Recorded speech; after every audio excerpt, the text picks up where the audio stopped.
So we're working on Blue Velvet for the EM classes. Now, this version of the song is actually pretty tricky because of the chords.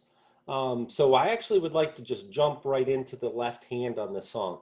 I actually think this is a perfect example of a pro tip that we've done a couple dozen times over the years. And that is where you play the chords, however you play your chords, where, well, actually, it starts with a.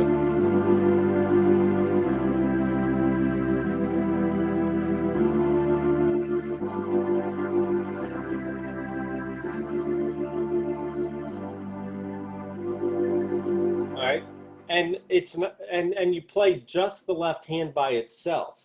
Um, so this is something which does help get the melody a little bit more comfortable. But I want to show you a couple little tricks. Now, for example, from D minor, I'm playing F and D. I'm playing F and D. The next chord, if the next chord is G7, which very often it will be, what you're going to do is just add the G. You don't need to lift off the D. You hold D minor, you just add G. So what I would do in my music if I were you, and since I'm the teacher and I'm the boss of you, I'm going to make you do it because I am mean. Um, I am a mean guy. No nice Scott anymore. Meanie, meanie, meanie. What I would do for marking my music, um, thank God, I thought I lost my stylus. What I would do is, for example, so you know you have to play F and D to play this D minor, right? So the only thing I would do is, I'm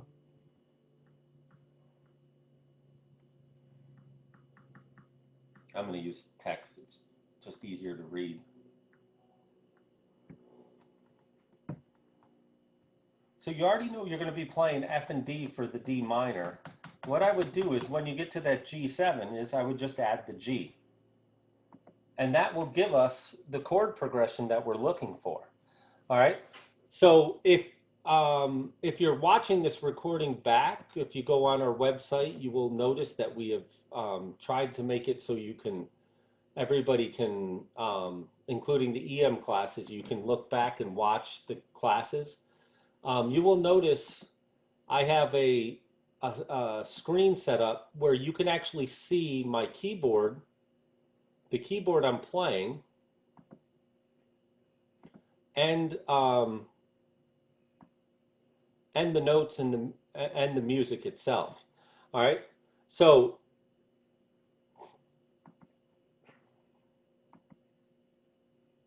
I'm just trying to move this out of the way so it's legible.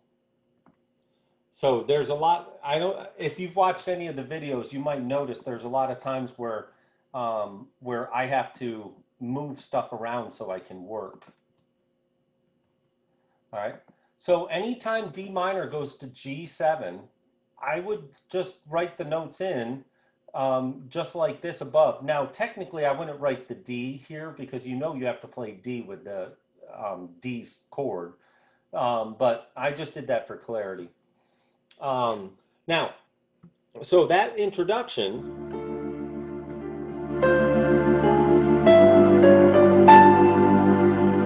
all right, that chord progression is just F and D, add G. All right, now later in the song, there's parts where it goes from D minor to G7. All right, because we're doing a step through, it actually, you do have to lift and play. But if the next chord's D minor to G7, you just add G. Okay. And if you're playing C and G, you'll notice I didn't even lift up the G. D minor, add G. So anytime the next chord shares notes, I hold them down. Now, how did I know that D minor contained all of those notes? Well, D minor, when we play, when we play D minor, we play F and D. the organ fills in missing notes, the missing note A. All right. G7, we have to play to make that chord sound like it does, F and G, and the organ fills in the notes B and D. So even though, we're hearing those voices, I'm going to change it to that because it stands out more. Okay. Um, so that makes it so, what's that? Can't see what you typed. It's behind the keyboard. Oh, okay. Now, if what I typed is behind the keyboard, if you move your mouse over the picture of the keyboard and click and hold or touch the screen, if you have a touch screen and hold it, you can move that up. You can move that box up and out of the way. Do you see what I mean? So I actually thought it positioned where I put it for y'all. That's unfortunate that it doesn't. Were you able to do that, Nancy?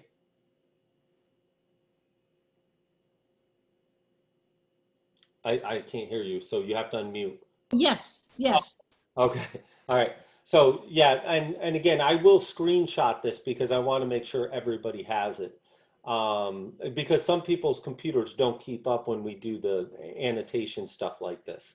Now, so one of the tips that we've covered again is stepping and shared notes. So again, D minor, F and D. The note that the organ's adding or the instrument's adding, if it has a one finger chord system, is this A. All right. So the next chord is G7. G7 has these notes, F, G, B, and D. So if I just play this, F and G, it's filling in these extra notes. Sometimes knowing the extra notes it fills in can make stepping easier because D minor, you have to know there's a D in G7. All right. But just that makes it one finger move instead of having to lift off and come back down with two. So instead of two fingers coming off and two fingers going down, we're holding and we add one. Anytime we can make it add one, it's going to be so much easier than having to play the full chord. All right. Now, all right. So now beyond the stepping the chords to make it easier, and there's other examples of this in this song. We're going from a G7 to a G minor. So obviously the G stays the same. I will suggest this. If you're playing F and G for G7, which is what we should be doing, just add the B flat for G minor 7 on page 2. Okay? And it'll call it a G minor 7, but it's easier to play G minor 7 than it is to go from G7, lift up and come back with G and B flat. Or let go of the F and go down with the B flat. All right? G7, G minor 7.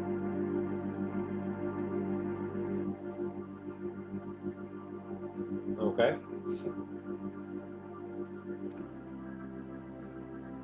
All right? Same thing from F to F minor. You're just going F and then adding the A flat. So that's an obvious step. C to C7. All right? All right? That progression there, where it goes E minor, on the second page where it goes E minor, E minor, A minor, I find it easier to play A minor with 3 and 2.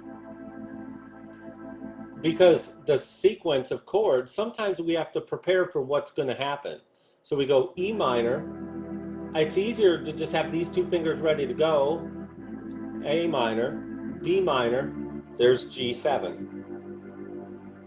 So again, E minor, G and E, A minor, D minor, D minor, G7, and then we're back.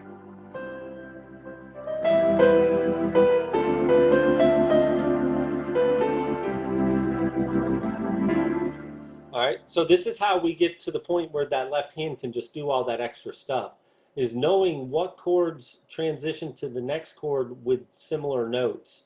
And those shared notes are held down and not let go of. Okay, it makes things so much easier. I always demonstrate the song My Funny Valentine, the very advanced chord progression I play. Let me see if I can, let me screenshot this first. Switch, I don't know if you can see the screen well enough, so let me get in real tight there. Oh, that'll work. Make sure it's focused here. It is. All right, so this is the, watch this left hand for, watch what the chord says in the screen right there.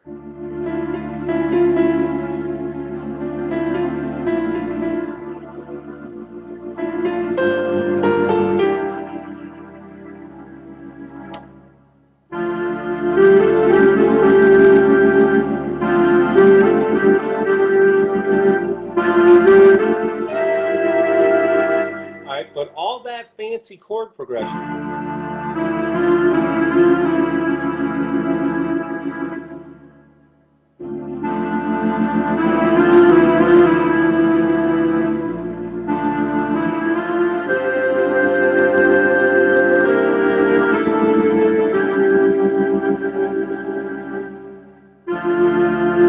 All right, that entire chord progression is this.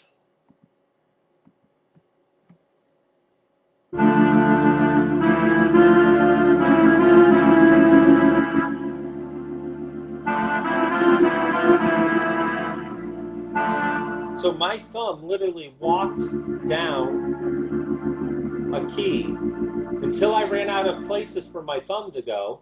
Then this finger has to move till it gets up there. Then this finger moves there. Then the pinky moves here. Then the thumb moves down. But all of that is one finger move.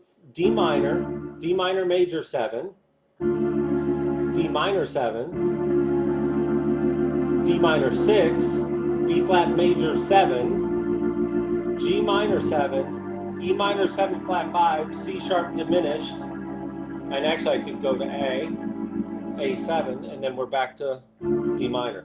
All right, so my point, and by the way, I am breaking our hand position rule, I understand that, but this stepping of the chords and walking the chords is going to make things so much easier for us in the long run, okay? Now beyond that, let's move this back out of the way a little bit so we don't have a shadow from it. Let's go back to the music. All right, so now, and you might have to move the screen again so you can see both. I'm trying to figure out how to get it to move that page 1 over to the left. I think what I have to do is save each page individually. That way I could have the screen even bigger. I'll work on that this week and see if I can figure out a solution. All right, so beyond that, one of the other pro tips I had is to actually sing the song with the actual arrangement that we're going to play. So for example, so let's say this is what we're going to do.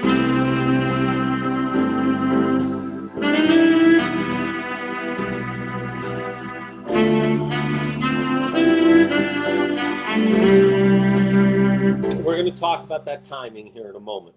All right. Instead of playing the melody, when we have a tricky harmonic progression or something we need to practice, is a pro tip we've given 1,000 times is to sing the melody or hum the melody while you play just the left hand, not the right hand. You might have to tell yourself the notes.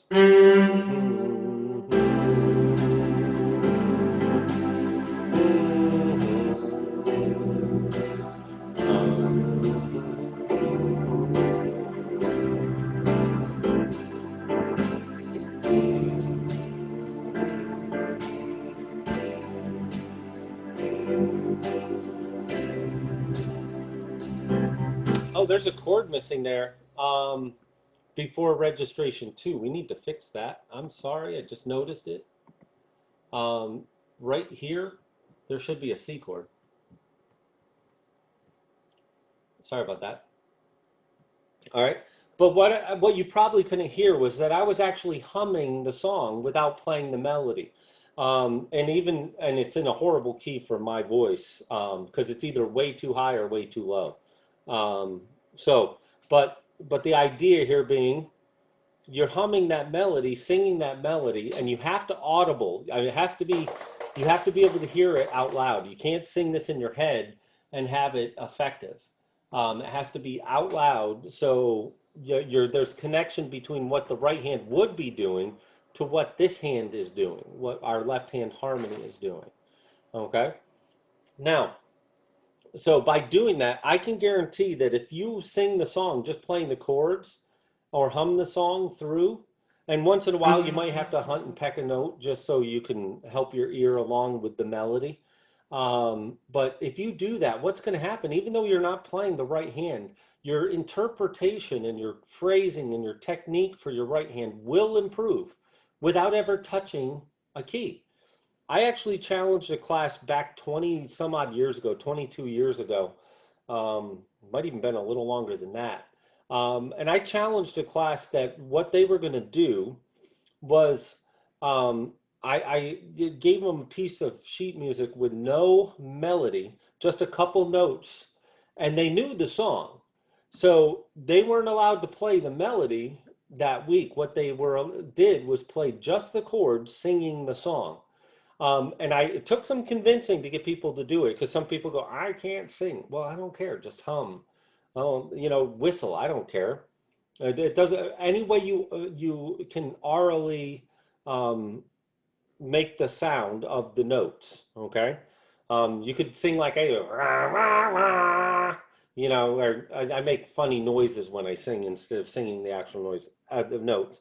I don't care.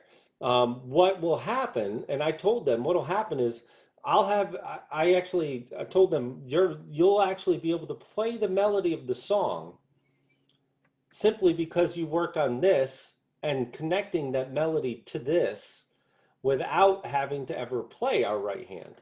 And people didn't believe me. I challenged them to it. I was a class that I knew would do what I was saying. That does make a big factor, obviously.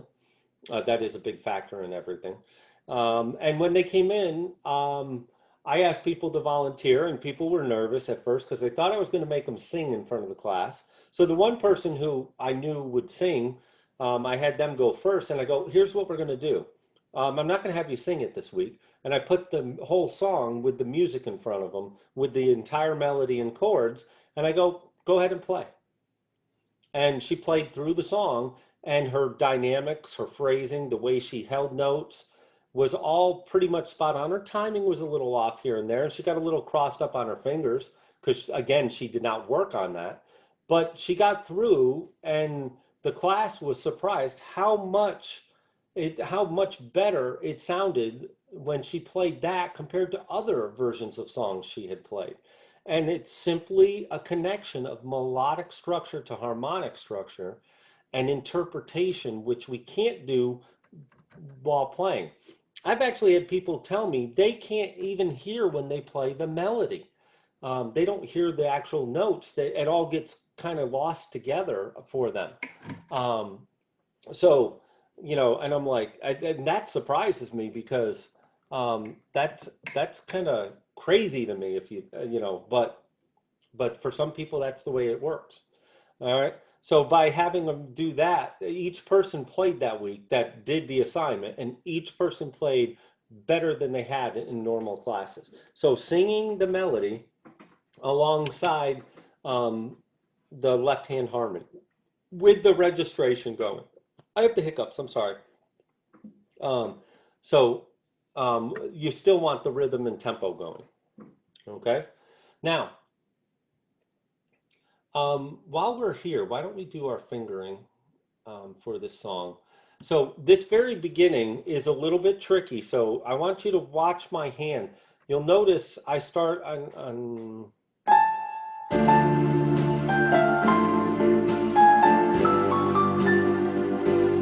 all right, so there is a trick to make that as easy as possible, and that fingering you start with the third finger there. You stay in place there. This G sharp will be 2. You play this A with 1. The C sharp will be played with 2, and the D is 1. I don't know why used a natural sign there. Oh, I think that's because of the piano part that I was working from. It had a flat in it. All right, sorry about that. So if we look at that fingering, and I'm just going to grab it. Ugh.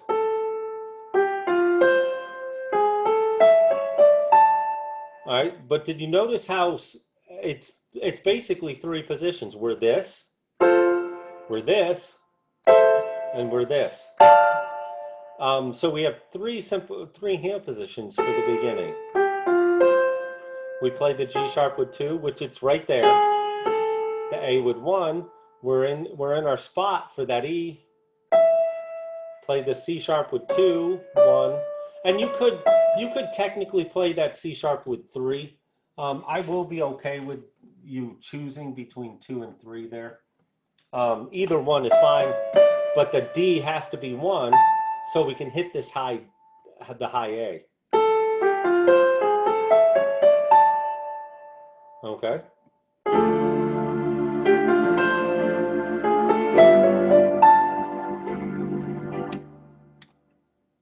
That harmony is so loud. Sorry about that.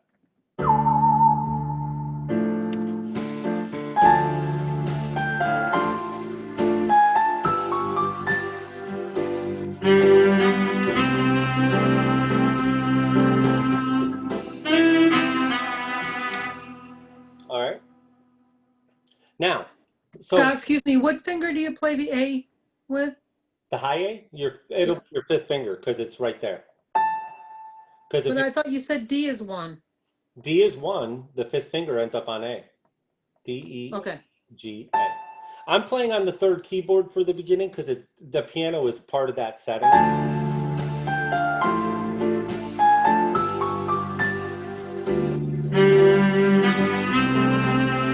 All right. Now, the beginning of this, the main theme, and if you don't want to play that introduction, you could skip it. It's not the end of the world, but fiddle around with it. It's, just gives you something to do instead of, playing an introduction and, and waiting for the intro to finish. I like playing them.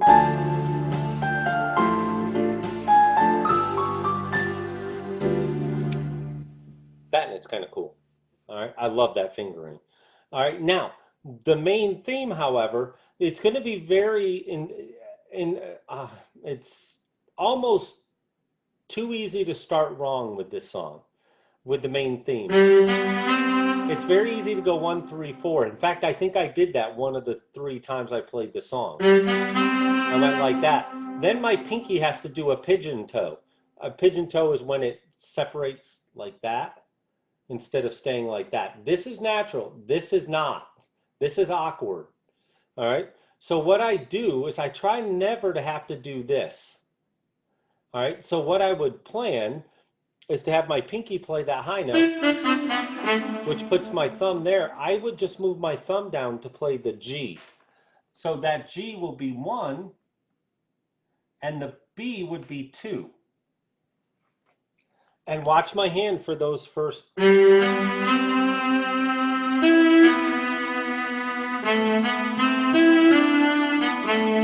up to that point, I don't have to do anything. So up until that A, on the 2nd line, last measure, we play that A with 1, and we're going to cross over to 2.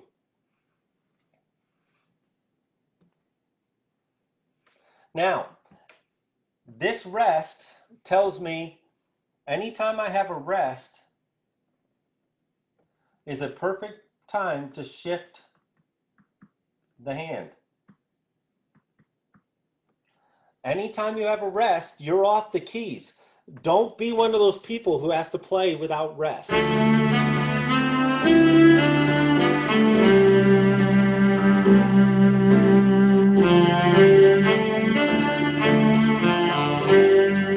That is one of my pet peeves when people play right through a rest like that, because it totally takes away from the actual song itself. It drives me nuts. All right, so that rest is important. So once we play it, whoops, I'm sorry, I hit the. Now we can start new, and we can start almost anywhere with our hands. Now, this, it actually, we want to make sure we're playing G, A, and D with our hands in one position. So we're going to start that F with 2, and we're going to go right to 1 almost right away. And if you watch, if you can see the screen, all right, and you can see that there is going to be a little shift at the end of that. But by doing that, it's going to put our hand in perfect position. Okay, and that finishes that. The F at the end of the second measure of the third line is 1, the D is 2, and I don't need to write anything else in for that section. I'm just moving things out of the way as I screenshot this. Whoa.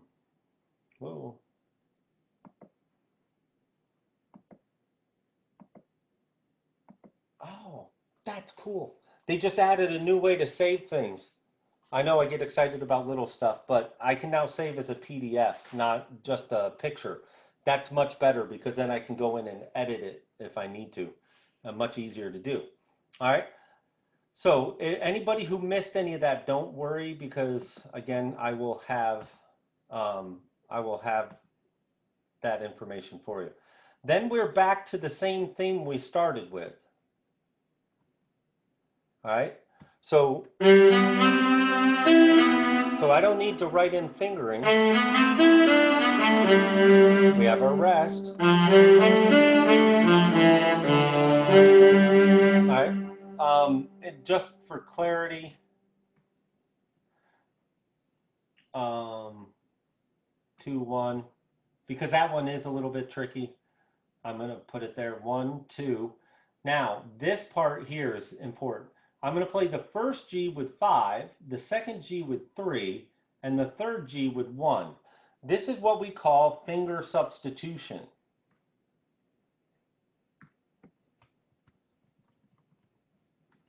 Finger. It's because I have my pen in my hand. All right.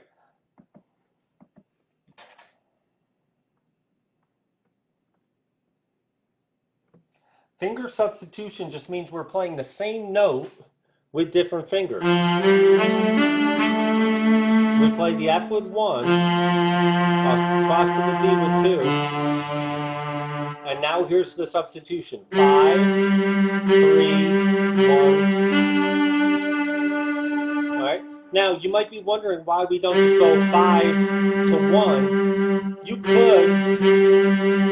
It's a little more awkward than cycling through.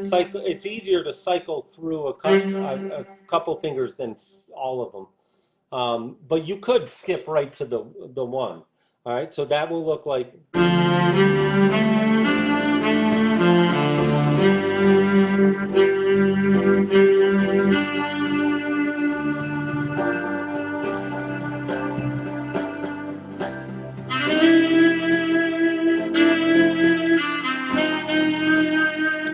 All right, now this next line is very important how we start too, because the instinct is to put ourselves here with our pinky, but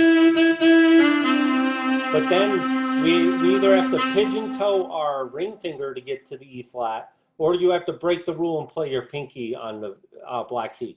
And we do not play with our pinky on the black keys, so don't do it. All right, so I just start with the E with the 4th finger, and that allows. All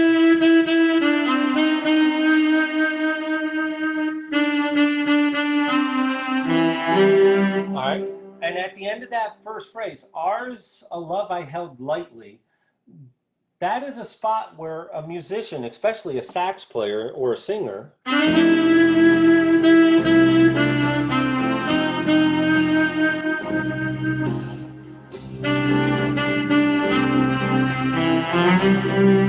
where a sax player is going to take that big breath, there, which means you have a momentary off the keys, which means you can come back anywhere. And the where you come back to is the fifth finger to play that G. Okay? Then, feeling the rapture grow. Interesting lyrics. I've never read the lyrics on this song. Isn't that funny? So again, we have a big breath, and we come back to the fourth finger.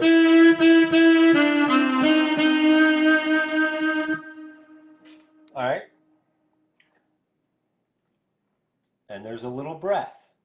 If you were playing this, if you were actually singing this, you would find that you would, ours love I held lightly, feeling the rapture grow, you know, and then there'd be a breath, all right, which means we can come in and be perfectly positioned for the end of that phrase.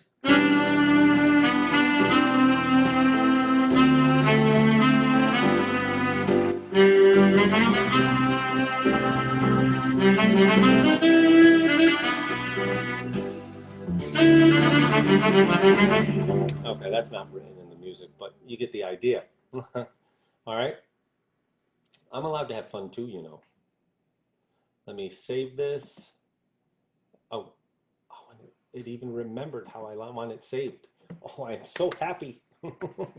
All right. So again, we end up with a nice simple fingering. The song's about to repeat itself. Same finger.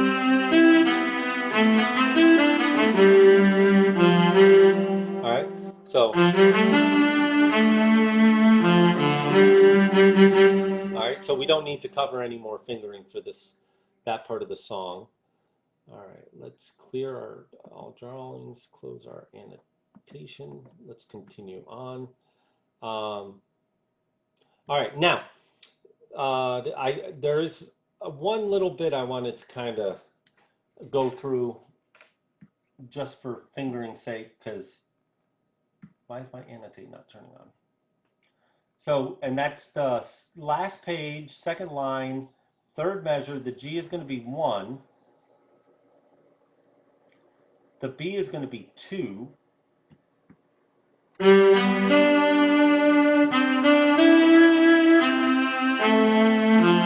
And you'll notice this fingering right here, I had to spread out between the C and the A to play the A. And there are times where this will happen, but you'll notice we're putting the space between the claw fingers, not between the weak fingers. I call these the claw because they can spread out without too much issue. Where these fingers, to spread them out, you very often have to flatten your hand to do it. Most people don't have the dexterity to separate their fingers like that. Okay, but this is easy. All right, so we're going to use the claw fingering for that. Well, it's actually an arpeggio fingering. We're going to go 5, no space between the 5 and the 3, and we're going to go 2, 1, and then this is 2 and 4.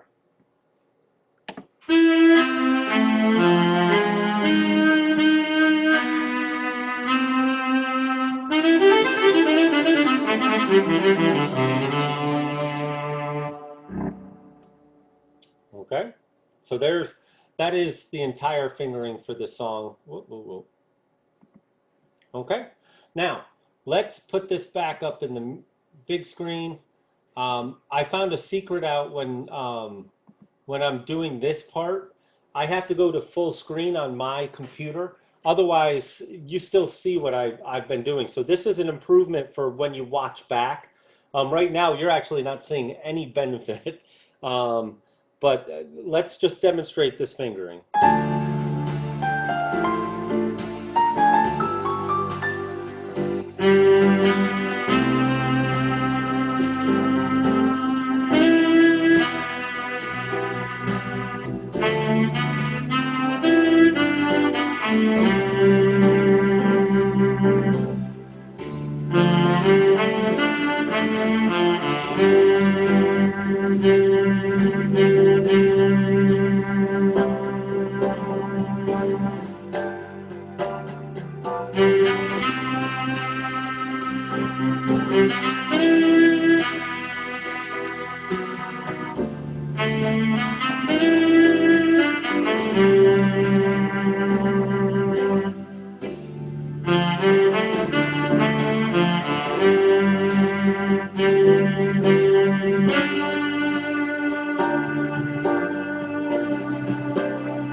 Sorry, I have to turn the page. I don't have the next page in front of me. Sorry about that. Actually, can I do that? No, I can't. Why is it not moving? There we go. Sorry about that.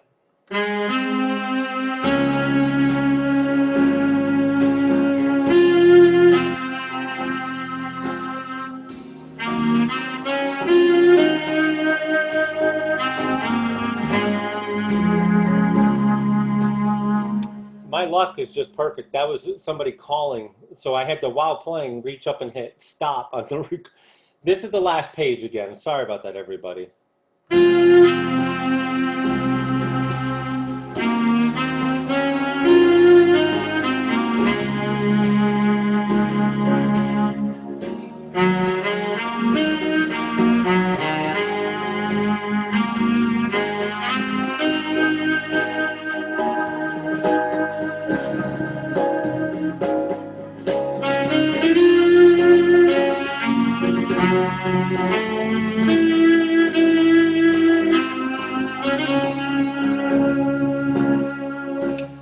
So, and I did a couple little flourishes and little ad libs. We're going to talk about this more with this song. Pat, I'll see you next week. Pat Harrington had to leave for an appointment. So, pretty cool little function. As I was doing this, and that chat message, it now pops up. It now pops up in a little box in the bottom of the screen, so I can see it right away. That's cool. So some of the improvements they've done, I'm really happy about. Some of them. All right. Now, any questions about fingering? Let me exit the full screen so I can put everybody up here.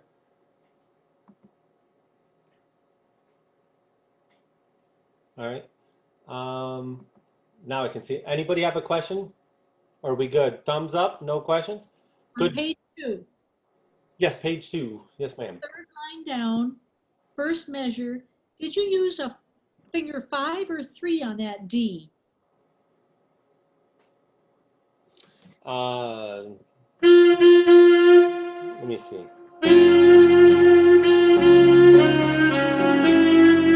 Wait, what line? I need to go up further, I think. 1, 2, 3.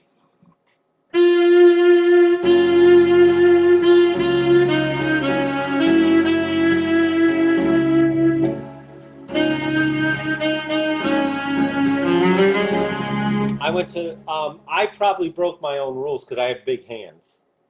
But yeah, you definitely, yeah, I think if you were observing that close, I think I did. I think I played it here, but it's better to have it here. Unmute, Nancy. Nancy, you got to unmute.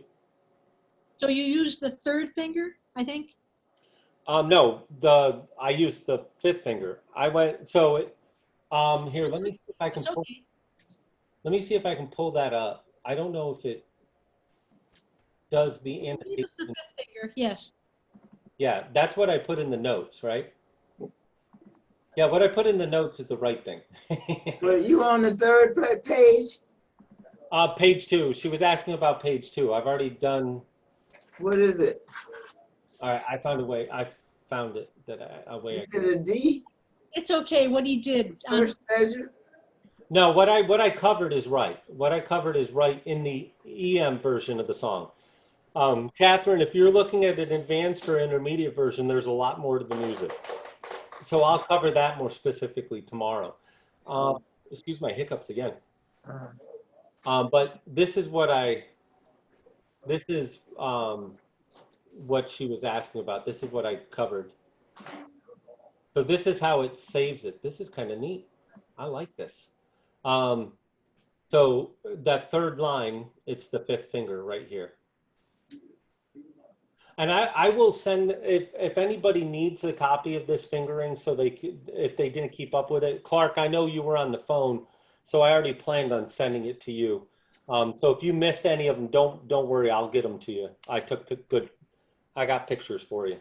All right. Now, so the next thing is that triplet pattern I wanted to cover.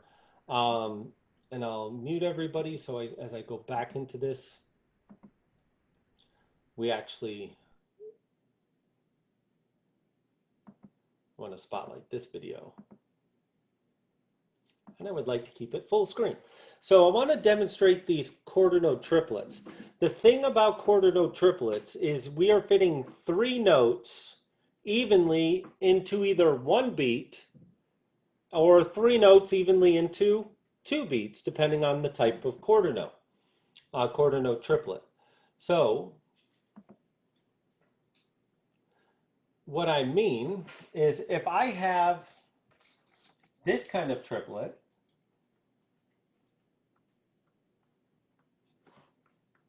we're fitting 3 into 1. If we have this kind of triplet, a quarter note triplet, and they can put the 3 either place, and they'll usually do that. They can also do it like that.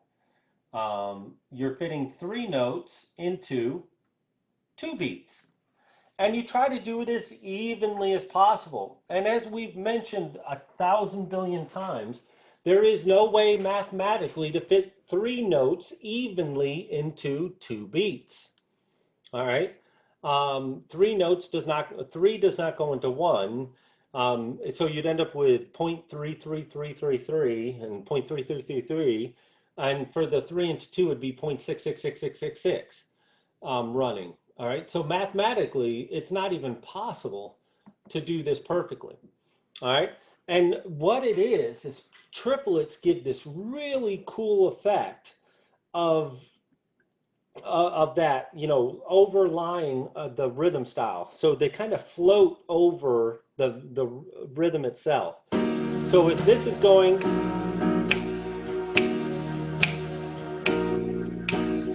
that's weird. The snap is like a split second off.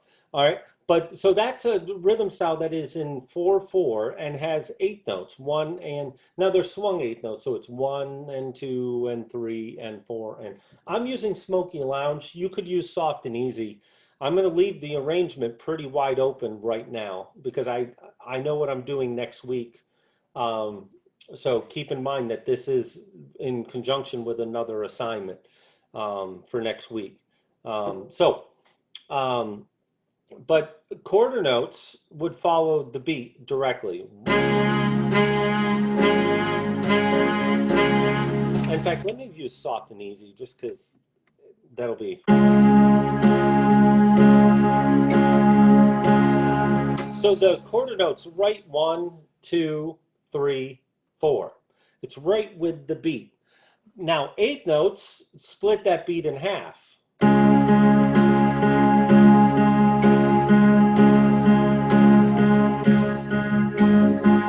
So it's 1 and 2 and 3 and. Triplet 8 notes in a quarter note's time.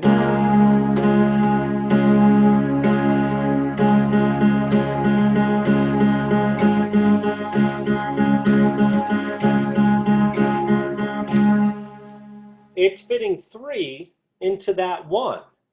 And what happens is, if you notice, it doesn't sound like it lines up.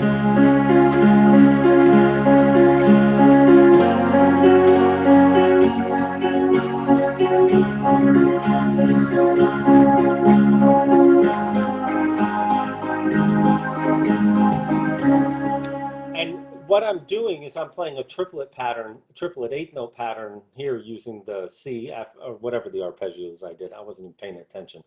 But following that triplet pattern. Now, the reason it sounds like it floats over the rhythm and doesn't really line up is because of this. It's the timing of the triplets. And you don't need to take this note down. We've covered this back a while ago when we played a song.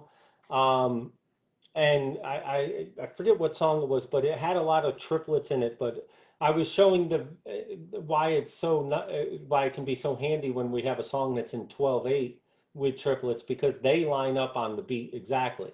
But if you look at this middle line right here, this middle section right here, you'll see that in the eighth note triplets, it's only lining up with the beat on 1 and 3 and 4. Everything else is out of line with the beat. So we line up here, here, and here, but this note comes before the eighth note. This note comes sometime after it. So that's what causes this to sound like it's floating over the rhythmic pattern. And I told my daughter I want to find that. Oh, I just thought of where I might be able to find my YouTube channel, which, by the way, if you're not a member of my YouTube, you should be, because that's where I put all my videos. Let's go here. I think it's Oh My So-and-so. No, I think. Name of your YouTube. Yeah, what's that? What do we look for on YouTube? You go to our website, it'll take you directly to it. Okay, thank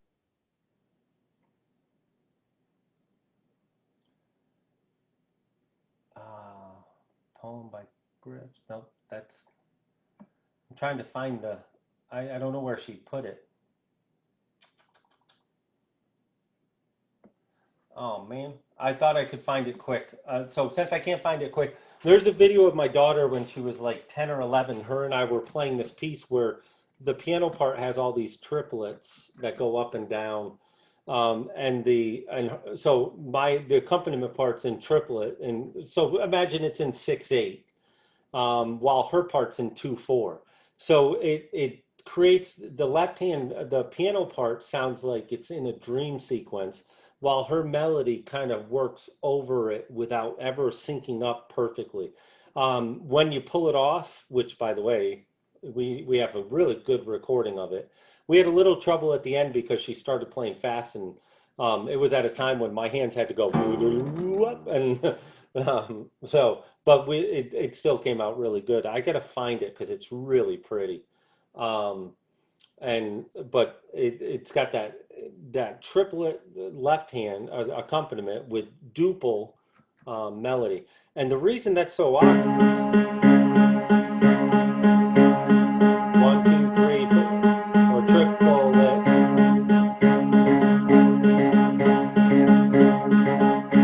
So my left hand was playing the eighth note. This hand was playing triplets. You hear how awkward that is? So kind of a neat effect for duple and triple meter.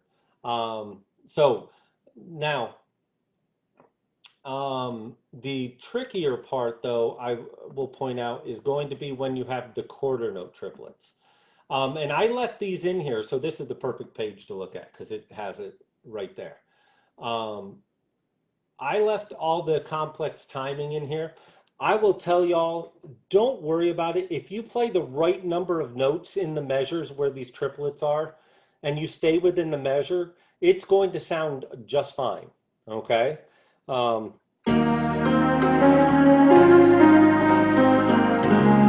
just changed that timing.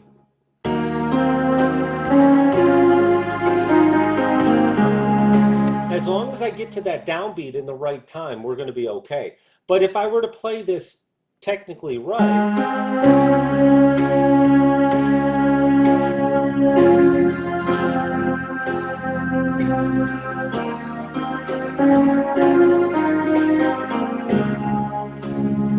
and you hear how that just floated over top of the rhythm, that to me is really kind of cool. Okay, I love that kind of stuff. All right. Now, how are we doing on time? I should have I have 2 minutes.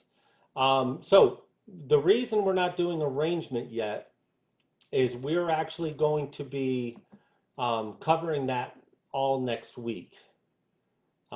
This arrangement we're going to cover is going to work for multiple songs. So don't panic if you don't have an arrangement. What I'm going to recommend is You can use the smooth, soft and easy, 4/4 ballad, something very straightforward. All right, doesn't have to be crazy. And then you can play around. You could literally just play right through your presets if you wanted to. And you can play different keyboards if you want. I'm not going to be specific on what you should do.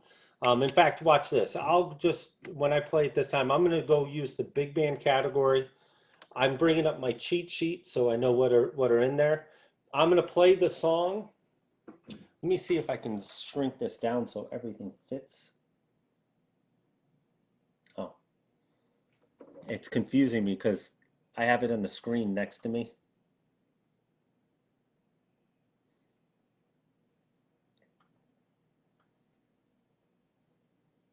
Oh, that'll work. The notes are really small, but I can work with that. All right. So I'm just gonna start this out. Whoa, I gotta make sure people are muted as we do that because otherwise it jumps around. Sorry about that. And my speaker makes a lot of noise right next to me.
Now, if I were to repeat back, I would definitely need a modulation just to add some level of excitement to it.